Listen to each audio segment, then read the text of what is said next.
भारतीय सैन्य दल हे आपल्या राष्ट्रीय एकात्मतेचं प्रतीक म्हणून आपण बघतो।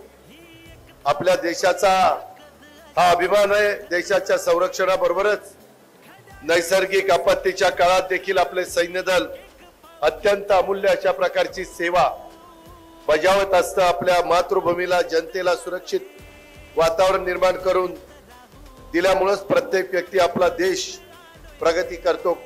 मधल्या काळामध्ये देखील पाऊस आला, महाराष्ट्रामध्ये काही ठिकाणी पाणी झालं, त्यावेळेस देखील आर्मी त्या ठिकाणी उतरली आणि त्यांनी अनेक नागरिकांना आधार देण्याचं काम एनडीआरएफची आणि एसडीआरएफची टीम तर काम करतच होती। बाकीचे सगळे आपापल्या परीने प्रयत्न करत होते, परंतु अशा संकटावर मात करण्याच्या करता नेहमीच आर्मी ही पुढे येत असते, आपले सैन्य दल पुढे येत असतं।